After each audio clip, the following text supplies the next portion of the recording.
นแห่งห้องล้านนาตัวต้องบอกว่าใจว่าไก่มาฟังรายการดีมีสาระน้อมนำธรรมะมาสาธยายขึ้น96.5เสียงใส104.5ดังไก่กระชอน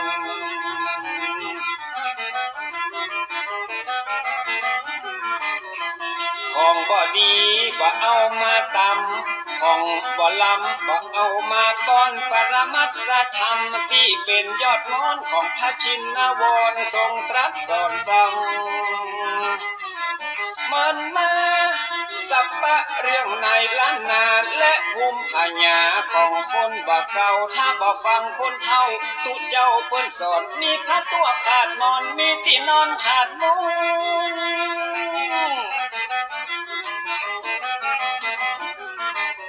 วันหน้าวันตามันจะหยาบยุ่งแตกฟุ้งเหมือนไฟลงเปียแผ่นดินจะมีแต่คนชั่วคนจะลืมตัวผัวจะลืมเมียวัยรุ่นจะกินเหล้าเมาเบียร์สังคมจะเสื่อมเสียครอบครัวจะแตกแยก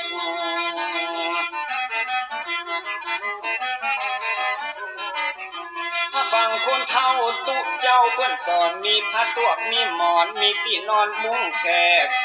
แผ่นดินบ่เอาห้อนแตกวัยรุ่นจะบ่แหกกฎเกณฑ์กองฮีด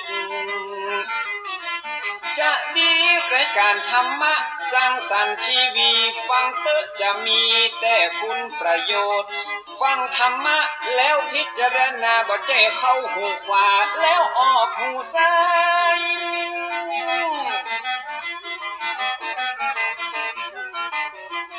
มีประโยชน์เมื่อนำมาใช้ในชีวิตอย่างมหาศาลเตือนบอกผู้ใดประมาทบอกขาดเรื่องกินเรื่องทานคนมีศีลย่อมมาดลบันดาลให้สุขสำราญเจริญรุ่งโรจน์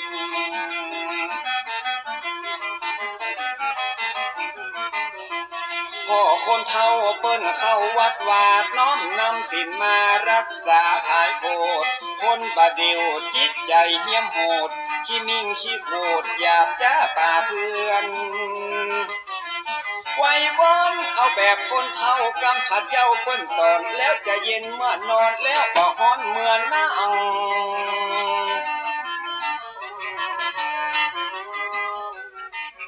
ขอความงอกงามในธรรมขององค์พระสัมมาสัมพุทธเจ้าจงมีแด่ท่านสาธุชนพุทธบริษัททุกท่านที่ฟังรายการทานธรรมทางสงบวันนี้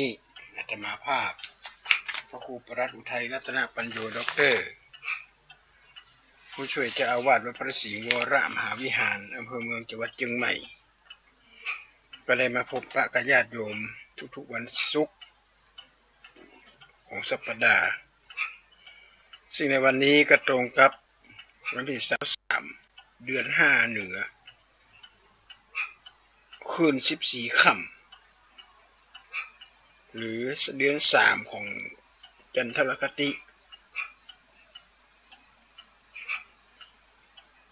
วันนี้ก็เป็นวันที่จะได้อู้ถึงเกี่ยวกับความเป็นมาของวันมาฆบูชาที่จะถึงวันพรุ่งนี้นะจะมีการเวียนเทียนตักบาตรนะเจ้าศรัทธาสาธุชนก็ได้จะไม่ได้ห่วมกินห่วมทานกันเพราะว่าวันพรุ่งนี้เป็นวันดีคืนดีวันดีที่บอกว่าเป็นวันดีนั่นก็คือว่าเป็นวันที่พระพุทธเจ้าประกาศสันติภาพของโลกประกาศได้อย่างไรสันติภาพของโลกศาสนาเอกของโลกคือพระพุทธเจ้าโดยตอนนั้นพระองค์ตรัสรู้ได้อยู่9 เดือนตรัสรู้ได้อยู่9 เดือนมีสาวกอยู่ 1,250 รูปกว่านะที่บัดได้มา30 กว่ารูปแต่ละรูปนั้นก็เป็นพระสงฆ์ที่พระพุทธเจ้าทรงอุปสมบททั้งนั้นเป็นเอหิภิกขุอุปสัมปทา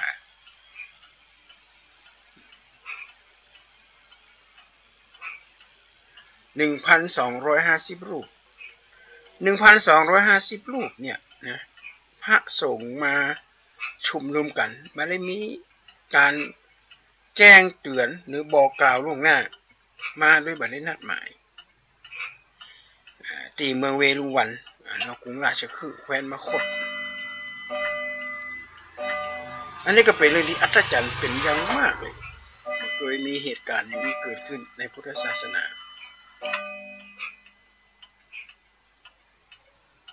พอพระสงฆ์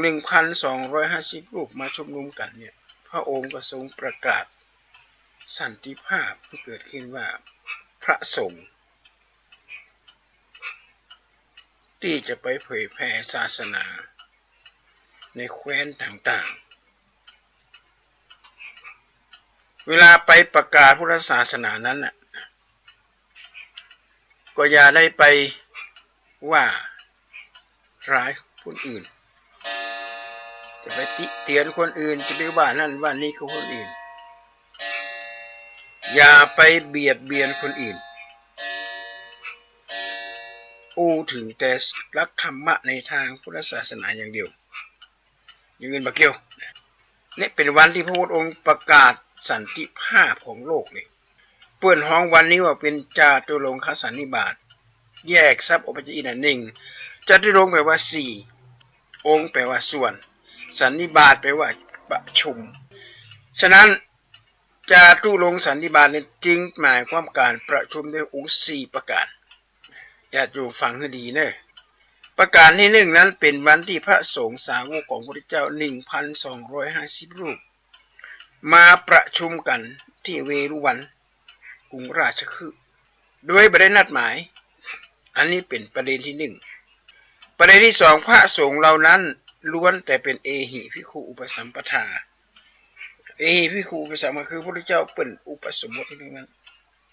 เจ้าจงเป็นภิกษุมาเถิดทำอันเรากล่าวดีแล้วนะข้อที่3พระสงฆ์ทุกองค์ที่ได้มาประชุมนั้นครั้งล้วนแต่เป็นผู้ได้บรรลุพระอรหันต์ทั้งองค์เลยสิ้นกิเลสสิ้นตัณหาจิตใจอันบริสุทธิ์ผุดผ่องและสุดท้ายคือเป็นวันที่พระจันทร์เต็มดวงเป็นวันเฉลยมาฆฤกษ์มาคะคือมาคะเดือนแจ้งสว่างสวัยถ้าเป็นอย่างบ้านเฮาเนี่ยนะสมัยแต่ก็อาตมาภาพเป็นอ่อนน้อยเวลา15 ค่ำไปนั่งกลางควางอ่านหนังสือเกือบจะได้นะญาติโยมมันแค่งานนักเลยแต่บ่ฮู้ตอนนี้เป็นจะได้กับฮู้นะแต่ก่อนเนี่ยมันต้องว่า15 ค่ำหมายความว่าก่อนเลยจะถึง15 ค่ำพุทธเฮาเดือนเพ็งอันนี้เดือน5เพ็งน่ะทีนี้เฮามาอู้ก่อนในบ้านเฮาเรียกว่าเดือน5เพ็งนี่มันมีอย่างดีพอเดือน5เพ็งนี่เนี่ยนะมันเป็นหลักของวิทยาศาสตร์นะญาติโยมเดือน5เพ็งอยู่แล้ววิทยาศาสตร์ถ้าสมมุติว่าโยมมีเพิ่งเนาะมาแปลงหางอยู่ต้นไม้ก็ดีมาแปลงหางอยู่ปืน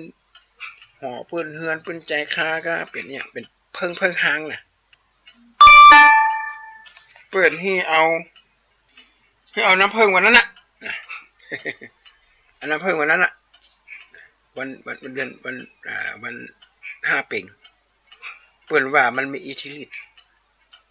แต่ทางนี้และทางนั้นที่เขามาวิเคราะห์ตามหลักของวิทยาศาสตร์ว่าในระหว่างเดือน5เนี่ยเดือน5เพ็งเนี่ยมันมีฝนตกเลยนะญาติโยมในเมื่อบ่มีฝนตกในน้ำพึ่งบริสุทธิ์ผุดผ่องแล้วเกสรดอกไม้ก็เปล่งปลั่งงดงามเพิ่งก็ไปไต่ไปตองก็เอาเกสรมามันเป็นหลักของวิทยาศาสตร์แม้แต่เดินเกินกว่าเดือน5เพ็งไปก็ยังมีอิทธิฤทธิ์อยู่แต่เขากำหนดไว้ไม่ได้จะเป็นวันผูกวันฮื้อเดือน5แฮม1 ค่ำเนี่ยเดือน5แฮม1 ค่ำ2 ค่ำ3 ค่ำ4 ค่ำจนไปถึงวันที่7จนไปถึงวันที่3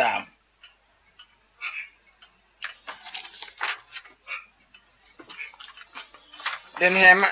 มเนี่ยนะเดือนไปถึงวันที่17นะวันที่17เนี่ยนะ8 ค่ำวันที่17เนี่ยก็จะเป็นวันเดือน6ละถ้าหากว่าเดือน6เนี่ยฝนเนี่ยบ่ตกเด้อน้ำเพิ่งที่เอามาเนี่ย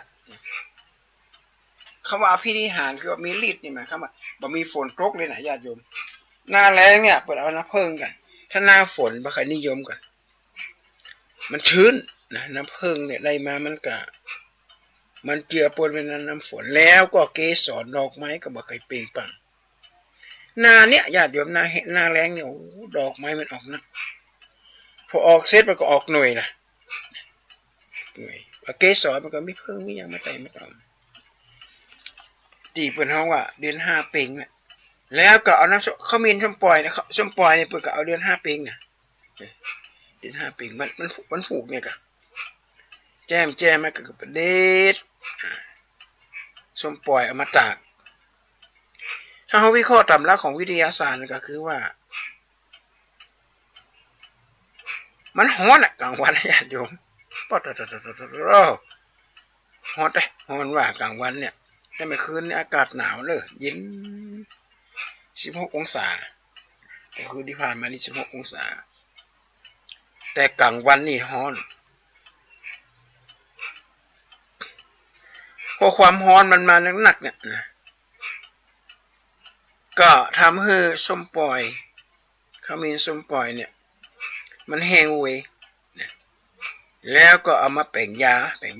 คนโบราณแต่ก่อนเนี่ยมันจะเอาเดือน5เพ็งเนี่ยเป็นหลักนะเดือน5เพ็งแท้ๆพอมีฝนตกนะพยากรณ์อากาศเราจะมีฝนตกหายสักเนี่ยวันผูกเขาก็จะได้เวียนเทียนกันละเวียนเทียนกันซึ่งก็เดือน3อันนี้คือบรรจาตุรงคสันนิบาตเนี่ยก็คือว่ามี4ประการคือมูลเหตุที่ทำให้เกิดวันมาฆบูชาหลังจากที่พระสัมมาสัมพุทธเจ้าในคืน15ค่ำเดือน6ได้ประกาศศาสนาสัมมาศาสนาและส่งพระอรหันต์สาวกออกไปจาริกในเมืองต่างๆเพราะอินเดียเนี่ยกว้างขวางมากยิ่งใหญ่เป็นเมืองใหญ่เขาพอแผนที่เด็ดอันนี้แค่แผนที่นะญาติโยมถ้าไปแค่ไปตึกสังเวชนียสถานนั่นนะถ้าจะไปเอาอินเดียคือคุยเนี่ยนะต้องใช้เวลามันจำกว่า2 ปีไปทุกเมืองนะแต่ละเมืองก็ห่างไกลกันบางเมืองก็มีหิมะตกบางเมืองก็ฮ้อนจนเครื่องบินขึ้นมาได้เลยนะหน้าเมษาเนี่ยฮ้อนขนาดนักเลยเกือบจะ50องศาญาติโยมโอ้เกือบฟองน้ำจะเป็นไหนอ่ะมันฮ้อนได้ฮ้อนว่าหันในทีวีนะแต่บางเมืองก็เป็นหิมะตกเป็นเมืองกว้างใหญ่ไพศาลพระพุทธเจ้าก็ส่งไปเผยแผ่พุทธศาสนาในแคว้นต่างๆพระอรหันต์ทั้งหลายเหล่านั้นก็ได้ระลึกว่าวันนั้นวันนี้เป็นวันสำคัญของศาสนาพราหมณ์อันเป็นศาสนาของเก่านะฮะดั้งเดิมเนี่ยญาติโยมต้องเข้าใจว่าพระพุทธเจ้าเขาเนี่ยนะฮะเพิ่นบรรพบุรุษหรือว่าพ่อแม่พระราชบิดาพระราชมารดาเนี่ยเพิ่นนับถือศาสนาพราหมณ์มาก่อน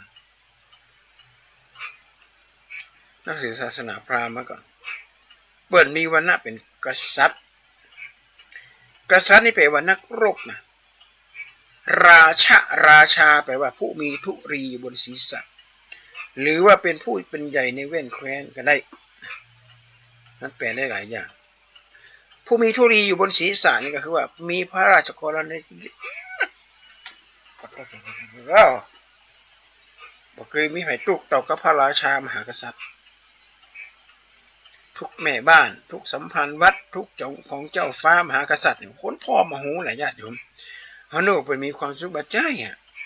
โอ้โหแต่ละวันพระราชกรณียกิจบ่ได้ยึดบ่ได้หย่อน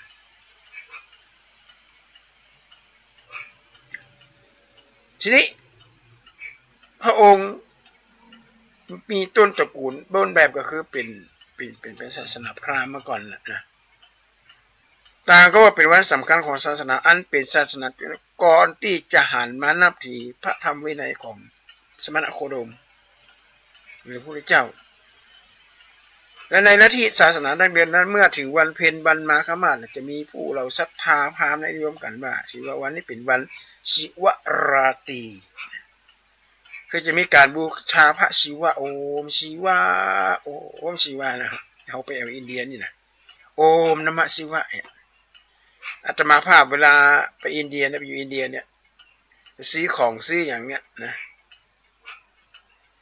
ข้าได้ของถูกๆข้าได้ของดีๆนี่นะเอาโอ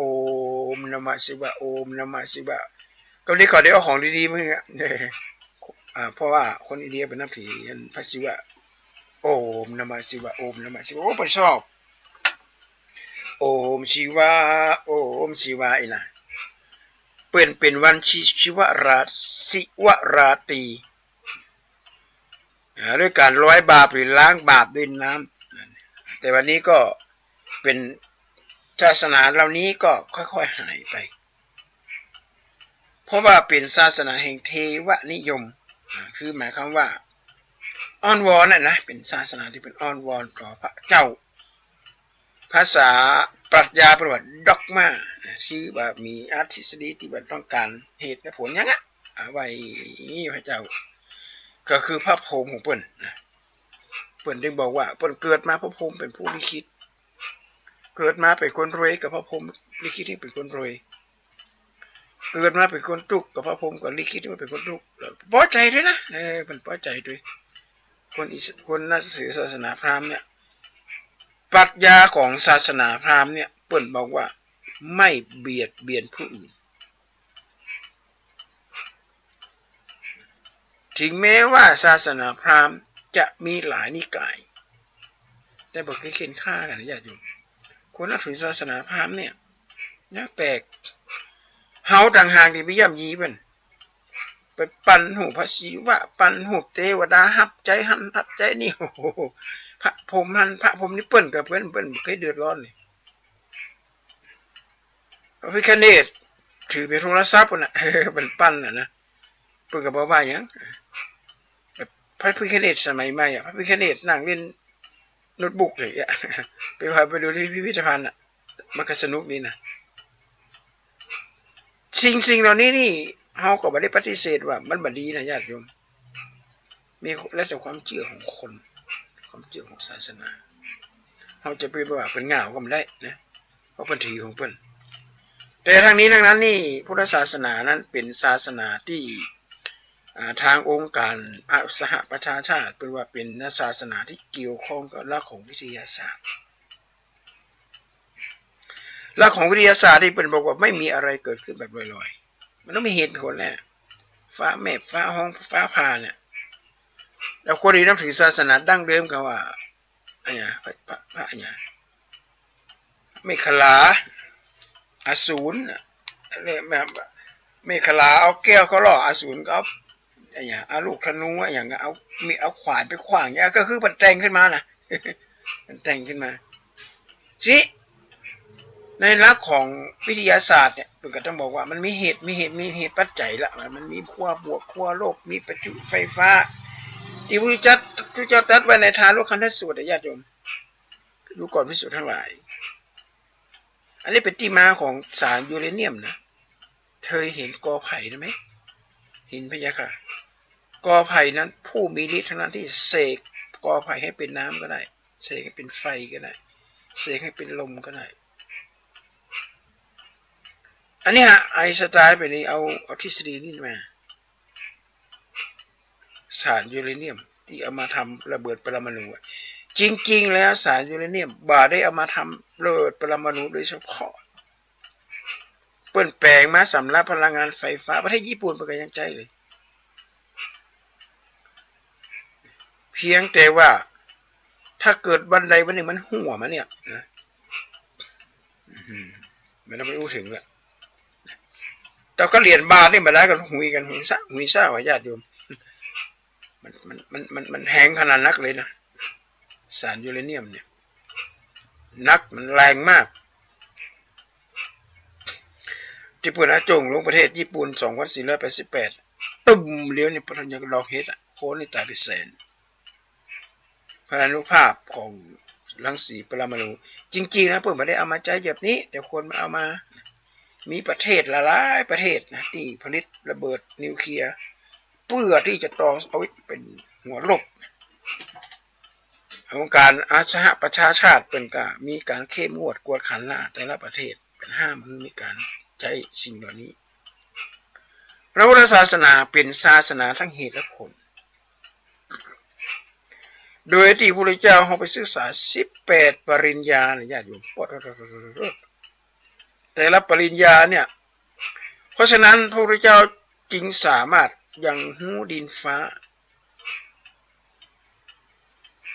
เพราะว่าปริญญาแต่ละฉบับนี่มันจะง่ายๆเหมือนเขาจบอย่างเอกวิทยาศาสตร์เอกภาษาอังกฤษเอกภาษาไทยเอกคณิตศาสตร์เนี่ยคำว่าเอกเนี่ยจะต้องหูทุกอย่างในเอกนั้นมันจะหูลอยๆนะมันเจาะลึกไปเลยเจาะลึกจนชนิดที่ว่าหูแตกฉานไปเลยหูกว้างไปเลยเพราะเอกเป็นวิชาเอกโดยเฉพาะ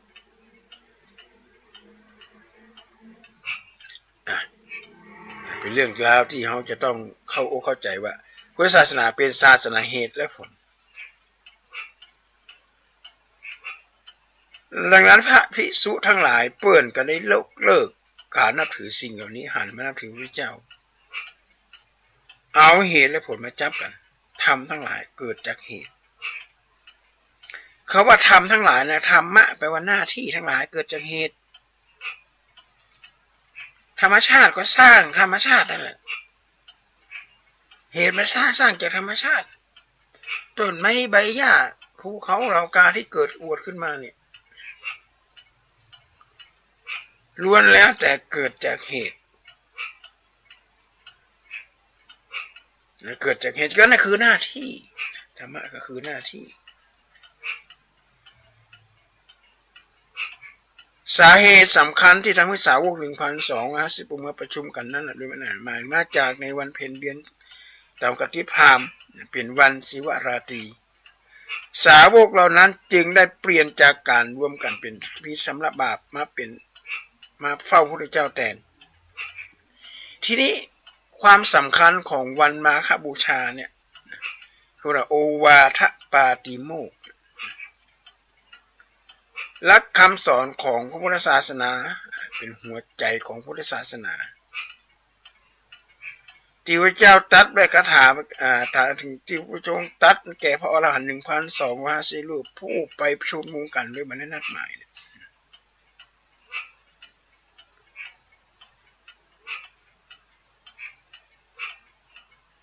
พระองค์ทรงตรัสว่าหันมัสสะเมโอวาทปาติโมกข์กะขายากโตพระนามเสสัพพะปัสสะสัพพะปะปัสสะอาการนัง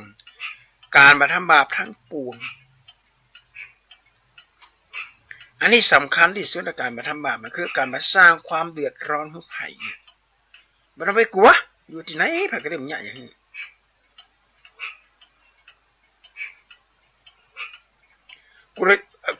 กุศลสัมสะสูปะสัมปทากุสะละสะสูปะสัมปทาการทำกุศลให้ถึงพร้อมสัสิตะปริโยทะปนังการชำระจิตของตนให้ขาวรอบเอตังพุทธานะศาสนังทำ3 อย่างนี้เป็นคำสอนของพระพุทธเจ้าทั้งหลายขันติปรมังตะโปติขาขันติคือความอดทนอดกั้นเป็นธรรมเครื่องหมายผู้เผากิเลสอย่างยิ่งทีนี้โอวาทปาติโมกข์ที่พระเจ้าเป็นตัดสั่งไว้นะเป็นจะตัดสั่งกัน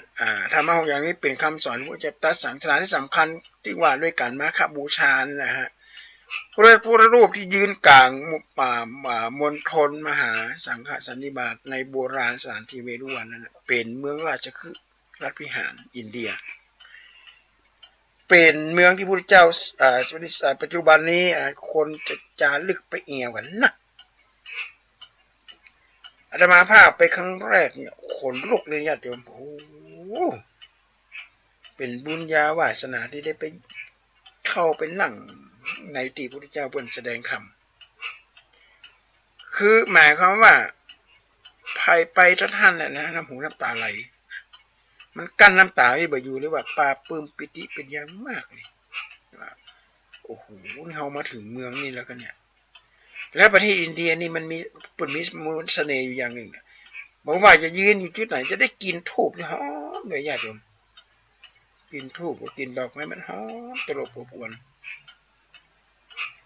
เพราะเปิดบูชาตลอดเลยเป็นมีความเชื่อของเปิดเวรุวันมหาวิหารนั้นเป็นอารามเป็นวัดแห่งแรกในพุทธศาสนาคือซึ่งตั้งอยู่ใกล้เชิงเขาเวภาและบรรพตแม่น้ำฝั่งแม่น้ำสรสวดีซึ่งมีมีตะโพธารามบ่อน้ำฮ้อนขั้นอยู่ระหว่างกลางนอกเมืองกำแพงเมืองเก่าของราชคือเป็นเมืองหลวงของแคว้นมคธแต่ก่อนรัฐวิหารน้ำอุ่นนี่นะมีมาได้เป็นพันกว่าปีบ่เคยเย็นเลยแล้วบ่ฮ้อนแล้วบ่มีกลิ่นเหม็นนะมันก็เป็นเรื่องแปลกขนาดจะอุ่นตลอดเจ้ามืดมาจะมีคนไปอาบน้ำอาบท่าไปจะแบ่งไปโซนว่านี่แบ่งโซนของแม่หญิงนี่โซนของผู้ชายไปอาบแล้วจันบนน่าจะเป็นจันวรรณะที่สูงส่วนวรรณะที่ต่ำๆพวกจันทานก็พวกกลุ่มที่มีวรรณะต่ำๆนี่ก็จะไปอาบน้ำทั้งลุ่มเขาก็ดีอกดีใจเล่นน้ำกันกระโดดโลดเล่นกันม่วนแต่หมู่พระสงฆ์ก้าหมู่เจ้าบ้านก็จะไปอาบกันอยู่เนี่ยขึ้นมานั่งบนเลยมันยอมมานั่งเลยเป็นหูตัวบันดีเป็นเมืองที่มีของเรามีสัจจะนะญาติโยมคนแก่เนี่ยนะคนแก่คนเฒ่าคนแก่หัวงอกเนี่ยนะใส่ผ้าสีเหลืองเหมือนลูกเจ้านี่นะผมยาวนั่งแต่มือปูนต้นไม้นะจะว่าขอทานก็บ่ใจเปิดก็มีสตางค์เอาสตางค์ไปแลกเปิดก็เอาแลกอาตมาชอบเอากล้วยนะซื้อกล้วยหอมเนี่ยเอาไปหมอบเพิ่นเอาซื้อปุ๊บเปิดก็จะกินหันแล้วเขาก็ดีใจไปเนาะฤาษีเหมือนฤาษีมันก็เป็นเขาห้องว่าเป็นนักบวชแล้วเป็นโยคีนี่นะสันตยาสีอย่างเงี้ยเป็นสันตยาสีเป็นโยคีมีสมัยหนึ่งครั้งสมัยที่พระเจ้ามีพระเจ้าเนมิราชสมัยที่พระเจ้าเสวยเป็นพระเจ้าสิบจาดเป็นพระเจ้าเนมิราชนี่ก็กึดพิคิดว่าชีวิตเขาคงจะอยู่เหมือนละหาเท่าแก่มาในเขาจะย่างละอาจจะเหมาะสมบัติพัสถานอย่างลูกของเราเขาจะไปอยู่ในป่าที่เป็นตาเรืออุตมังคลุหาไม่หังอิเมชาตาวโยหาลาปาตุภูตาเทวภูตาปภชาสมโยมะมังโอ้กะไรเนาะไปบอกของเสนามาว่าถ้าผมบนศีรษะของเรางอกเนี่ยนะเสนาอามาตย์ช่างกระบกเนี่ยเอามาให้เราดูหน่อยช่างกระบกตัดผมพระเจ้ามีในเวลาเจ้ผมงอกแล้วใส่ในพานทูลพระเจ้ามีนี้ไม่ลาดพระองค์ก็หนีไปบวชเป็นสันตยาสีเนี่ยคือเป็นที่มาของการบวชนักบวชอินเดียนี่มีนักบวชนี่จะไปยุ่งกับการบ้านการเมืองอย่างกระยูของเปิ้นนะเปิ้นก็บ่ไปยุ่งอย่างกับไผบ่เคยสร้างความวุ่นวายอย่างไผก็ไปนั่งพึงต้นไม้วันกันเดินนั่งปฏิบัติกรรมฐานบ่ฮู้กรรมฐานมันยังบ่เพิ่นไม่ได้ถือศาสนาเฮาเปิดลัทธิเป็นโยคีเป็นนักศึกษาศาสนาพราหมณ์เป็นสันตยาสีอาตมาก็ชอบเอากล้วยสีกล้วยบางทีก็เป็นองุ่นห้องเป็นผลไม้เนี่ยเป็นจะฉันคนอินเดียนี่หำอย่างนี้ว่าคนอินเดียนี่นะฮะเปิ้นจะกินอาหารเจเนอะเปิ้นห้องว่ามังสวิรัติเนี่ยถ้าใครกินเนื้อกินอย่างนี้ก็รู้สึกว่าสังคมอินเดียจะบ่ใครยอมรับเปิ้นจะนิยมกินเนื้อกินผักกินไม้กันเฮาว่ากินเจมังสะแปลว่าเนื้อวิรัติแปลว่าเว้นถึงแม้ว่าเว้นน่ะนะเป็นเจ้าของร้านเปิ้นยังฆ่าไก่อยู่นะคนอยากกินไก่เป็นเฮาเคอรี่ เพราะได้อาหารของอินเดียนี่ญาติโยมไม่ต้องไปกลัวไม่ต้องกลัวว่าจะมีไขมันไม่ต้องกลัวว่าจะมีคอเลสเตอรอลอย่างนี้นะเพราะว่าอาหารของอินเดียเนี่ยเปิ้นใส่เครื่องเทศขมิ้นนี่ไม่เคยขาดเปิ้นจะพกขมิ้นไปตลอดจะกินอาหารยังกระจ่างแกงยังกระจ่างเนี่ยเปิ้นจะเอาผงขมิ้นกะโลไว้เขาใส่เนี่ยหอมทุกชนิดเลยขมิ้นแล้วก็เครื่องเทศอย่างต่างๆแล้วเขาสังเกตดูว่าอินเดียเนี่ยประชากรมันเพิ่มมากกว่าประเทศจีนโคตรนี่โอ้แน่นแต่ลูกเนี่ยออกไปลูกบ้านเฮาเนี่ยเขาเหินห่างจากเครื่องเทศกันเด้อญาติโยมที่เป็นป่อหอป่อเฮือนอย่างเนี้ยมันเอาเครื่องเทศมาใส่กับข้าวกับปลากินเขาไปได้ใส่กันนะจะกุ้งจะไข่ใบหอมป้อมก็ไอ้เนี่ยไอ้ผักชีเป็นเม็ดเป็นอย่างนี้นะเป็นพริกไทยก็ดีหรือเป็นอันเนี้ยที่เป็นอบเชยก็หลายอย่างฮะเป็นเครื่องเทศเนี่ยนะที่ทำมาแล้วคนอินเดียนี่นะญาติโยมถ้าเอาไปขอซื้อเครื่องเทศนี่เพื่อนจะขายง่ายๆนะเพื่อนจะถามว่าจะไปทำอะไรเหรอเขาบอกว่าเอาไปใส่แกงไก่น้ำหนักเท่าไหร่เพื่อนจะเอาใส่เลยว่าถ้าไก่น้ำหนัก1 กิโลเนี่ยต้องใส่เครื่องเทศขนาดเนี้ยเป็นจะบอกเลยเป็นจะกะให้ถูกเลยเพราะอาหารอินเดียเนี่ยนะฮะจึงเป็นเครื่องเทศนี่เป็นเนยไปอย่างเนี้ยเราเรียกคิวเขาหูดังเลยคนอินเดียจะมีลูกเลยนักนะญาติโยมลูกนักละอ่อนแต่ลูกแต่ละหลังบ้านแต่ละหลังลูก7 คน8 คนถามว่าปีลูกกี่คนก็มีลูกหมด6 คนยังดูมยังแน่นอยู่นะบ้านเฮานี่ไม่เคยมีลูกกันก็เพราะว่าเฮาบ่กินของประเภทนี้นะลองกินเพราะเลยอาหารการกินประเภทมันจะมีอะไรเครื่องเทศแล้วนี่นะพริกไทยเนี่ยญาติโยม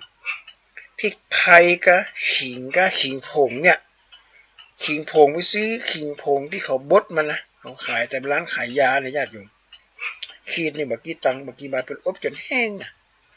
แล้วเขาก็เอาใส่น้ำร้อนเขาก็ส่งใส่กระติกไปเนี่ยการกระดื่มน้ำขิงไปเนี่ยขิงนี่มันจะไปชำระเส้นเลือดต่างๆในร่างกายนะให้สะอาดเพราะร่างกายเขาบ่มีไขมันกับบ่มีอย่างมาเกาะเนี่ยเลือดลมเขาก็จะดีพอเลือดลมดีเนี่ยความดันก็จะบ่สูงความดันนี่เกิดจากไขมันไปอุดตันดวงเส้นเลือดต่างๆญาติโยมสังเกตดูให้ดีว่าน้ำเนี่ยแต่มันปุ่งไปธรรมดามันก็แห้งธรรมดาถ้าเอามือไปบีบนี่มันจะปุ่งไกลกว่าเก่ากันนะเหมือนกันนะฮะเส้นเลือดก็เดียวกันปกติมันก็ไหลปกติมันก็ไหลเป็นธรรมดานั่นแหละเป็นของห้องความดันปกติแต่ถ้ามีอย่างไปอยู่ทันน้อยหนึ่งเนี่ยมันจะปุ่งเลยไอ้ที่ไปอยู่ทันก็คือไขมันพวกคอเลสเตอรอลนี่แหละเพราะฉะนั้นเราต้องกินเครื่องเทศทั้งนั้นนะซื้อมาเลยเป็นขมิ้นชันก็ขมิ้นชันเป็นผงก็เป็นเนี่ยเป็นขิงผงอย่างประเภทเนี้ยนะที่มันเป็นผงเขาอดบดเป็นผงเนี่ยเอาก็มาทรงกินพริกไทยป่นเอามาทรงกันได้พริกไทยป่นเนี่ยเป็นกระจายแม้กระทั่งกระชายเนี่ยกระชายเดี๋ยวนี้เป็นเอาอัดเป็นเม็ดนะอัดเป็นแคปซูลนะกระชายนี่บำรุงหัวเข่าให้ปวดหัวเข่าเจ็บหัวเข่าปวดแข้งปวดขาร่างกายเมื่อยล้าเนี่ยกินเข้าไปได้กระชายปัดเพราะมันดีขนาดนักเลยเนี่ยคนอินเดียเนี่ยเพิ่นจะกินอีตลอดเลยญาติโยมเพิ่นเลยบ่เจ็บบ่เป็นอย่างนั้นโรคเบาหวานโรคความดันนี่ค่อนข้างจะหายากคนอินเดียบ้านเฮานี่บัดเดียวนี่นะญาติโยมเป็นโรคเกี่ยวกับตับเนี่ยหนักที่สุดเลยเอามันไล่เลี้ยงกันว่าประเทศญี่ปุ่นเนี่ยเพิ่นบอกว่าประเทศญี่ปุ่น ประเทศจีนเนี่ยประชากรเป็นโรคที่ชนิดที่มากที่สุดคือโรคไตเปิ้นก็ไปวิเคราะห์ไว้อย่างญี่ปุ่นมันเป็นโรคไตนักว่าสาเหตุเพราะญี่ปุ่นกินอาหารทะเลนี่มันมีอันนี้สูงนะมีเกลือมีโซเดียมสูงแล้วคนญี่ปุ่นเนี่ยชอบกินน้ำชาที่แปรรูปนะใส่ครีมเทียมอย่างนี้นะกินเข้าไปอันนี้สถิตินะญาติโยมญี่ปุ่นนี่เป็นโรคเกี่ยวกับไตนี่นักที่สุดคนไทยเป็นโรคเกี่ยวกับตับนักที่สุดเพราะเอาไปกินน้ำตาลโดยกินของปิ้งของย่างของทอดแล้วกินดื่มแอลกอฮอล์เนี่ยมันจะไปค้อนไปตับไขมันเลยฟอกตับ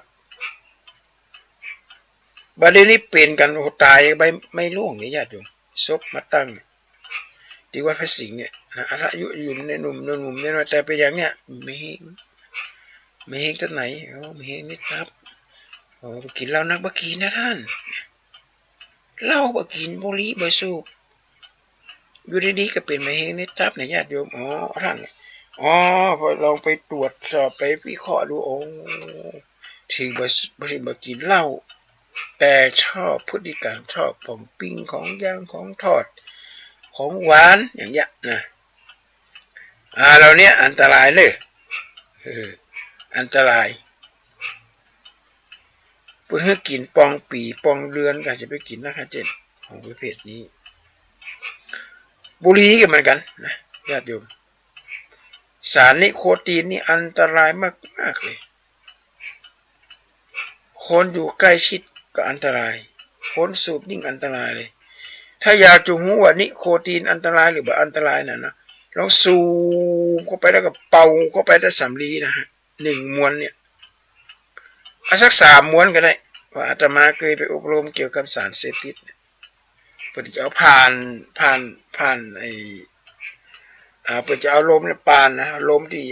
ควนของบุหรี่เนี่ยเอาผ่านสำลีเหมือนกับปอดเฮาละบุหรี่7 ม้วนเนี่ย7 ม้วนแล้วไปสู่ที่ติดต่อกันเลยนะแล้วก็มาพอสำลีที่มันผ่านควนเนี่ยเอามือเขาบีบญาติโยมน้ำมันน้อยตึ๊ดๆเขาบอกนี่แหละครับท่านหลายนี่คือสารนิโคตินที่ไปค่อนที่ไตที่ตับที่ปอดของคนสูบคนไหนสูบบุหรี่ก็จะไปค่อนแต่ณตอนนี้ยังร่างกายแข็งแรงอยู่ยังไม่เป็นอะไรแต่ถ้าร่างกายของเราสุดลงเมื่อไหร่คือแก่ตัวมันจะไอแค่ถุงลมป่องแค่ไอจนกระทั่งกระดูกขี้ข้างจ้ำมันนะญาติโยมอาตมาฮู้จักกับอาจารย์อยู่ท่านหนึ่งสมัยเป็นหนุ่มแล้วก็สูบกับบุหรี่ก็อยู่ที่ไหนเขาจะมองปิดหูดังแล้วเพิ่นก็จะอ้างอยู่ตลอดระยะเวลาว่าโยมคนหนึ่งเนี่ยบุหรี่ก็บ่สูบเหล้าก็บ่กินตายด้วยมะเร็งในปอดนะก็บอกว่ามันตายทุกคนก็ครับอันนั้นเป็นอาจจะไปอยู่ใกล้กับสารเคมีอย่างต่างๆแล้วก็สูบก็มันผ่านปอดเปิดกับบ่ฟังก็สูบอย่างนี้แหละ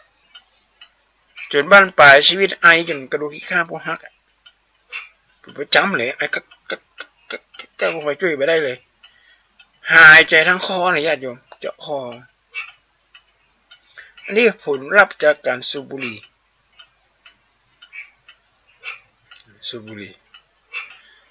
เพราะฉะนั้นถ้าเราได้กินเครื่องเทศเหมือนคนอินเดียมันกินเนี่ยมันก็จะช่วยได้นะระดับ 1ถ้าเราสูบบุหรี่ก็อย่างก็นะเขาก็กินก็ไปเขากินยาแก้เหลือบากว่าแห้งนะห้ามมาได้เนาะมันติดไปเห็นละย่างกับย่างแบบได้ส้มปากส้มคอก็หาเครื่องเทศมาโซกน้ำขิงก็ได้นะญาติโยมขิงเนี่ยขิงฮอตๆขิงน้ำขิงเป็นผงขีดเนี่ยเมื่อกี้ตั้งเปิดอบจนแห้งเลยนะร้านขายยาเนี่ยเปิดอบจนพอแห้งหมดละเขาก็เอาเก็บไว้ให้ดีๆไว้ให้โดนน้ำแล้วเอามาซงกิน ขิงก็กระชายก็นี่หรือเครื่องเทศที่เป็นผงเป็น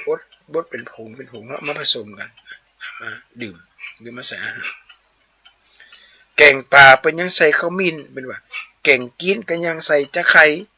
นายเจ้าแม่ไหนลาบสร้างงวควายใส่จับใช้บกแขวนเนี่ยเป็นใส่โลกคนละคนรับกินรับยังต่างๆนานาเนี่ยแต่ในยุคนี้ปัจจุบันนี้เขาบอกใครใส่กันแล้วเนี่ยบอกแค่กินกันแล้วเอาของประเภทนี้เขาก็ลืมกันไปแล้วเลี้ยวเราอ่อนตอนเต้นเราอ่อนน้อยๆแล้วก็เลยเป็นโรคแปลกๆนะโรคประหลาดโรคประหลาดแต่จริงมันก็ไม่ได้แปลกประหลาดมาได้อะไรอย่างอ่ะเพียงแต่ว่ามันแสดงอาการหันมาได้บัดเดียวนี่เราอ่อนน้อยนี่ญาติโยมอายุ30เป็นมาเป็นเบาหวานนะโยมเป็นโรคไตนะไตอักเสบนะเราอ่อนน้อยเนี่ยไปรุ่นนี่นะมาเฮงนี่บัดอู้ถึงแล้วนะเป็นกันนักตายมันไปไม่ร่วงเลยจะไปชี้ต้นป่าเหตุแหละต้องที่ต้นเหตุเป็นเพราะอะไรอย่างอาหารการกินแล้วเนี่ยนะสัพเพสัตตาอาหารติติการสัตว์ทั้งหลายทั้งปวงดำรงอยู่ได้ด้วยอาหารเพราะฉะนั้นวันมาฆบูชานี่เขาจะอู้ถึงว่าเป็นวันแห่งความรักในพุทธศาสนาก็ถูกต้องนะ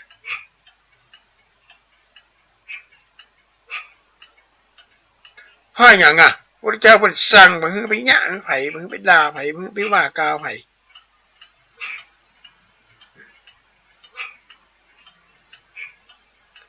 คือหมายก็ไม่ทำบาปทั้งปวงก็ได้แก่การงดเว้นการลดเลิกละทำบาปทั้งได้อันเนี้ยอกุศลในกรรมบท10ประการเนี่ยเขาเคยอู้กันนะ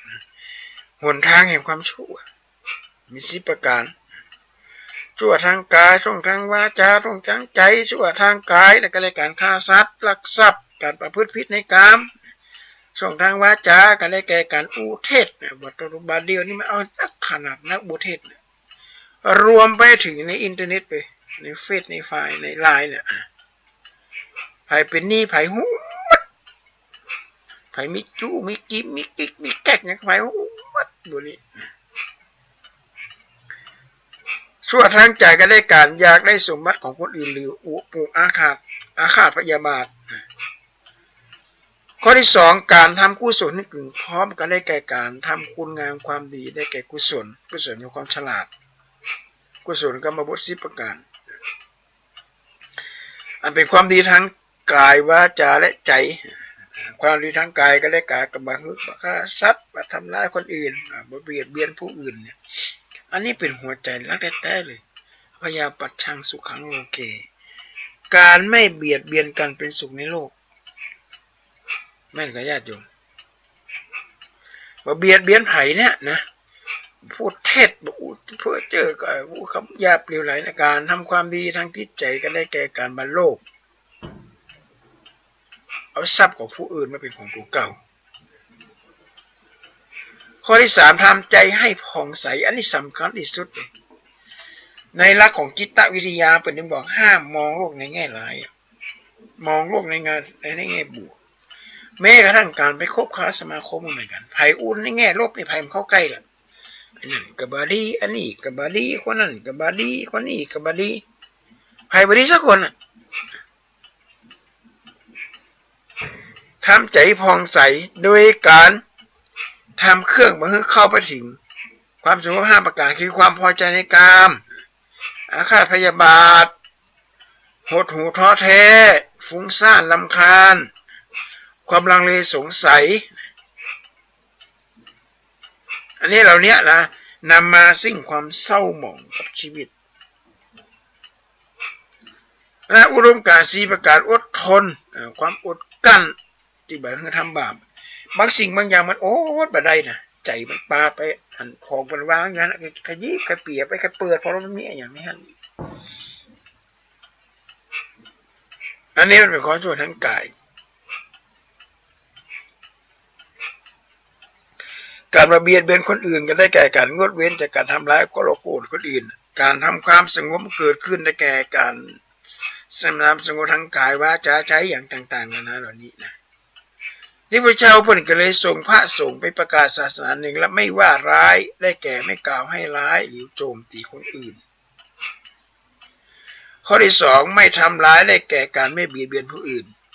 3สำรวมในพระปาติโมกข์ก็ได้แก่ความเคารพระเบียบวินัยกติกาของคณะสงฆ์ต่างๆนานา4รู้จักประมาณได้แก่รู้จักการพอดีในการบริโภคอาหาร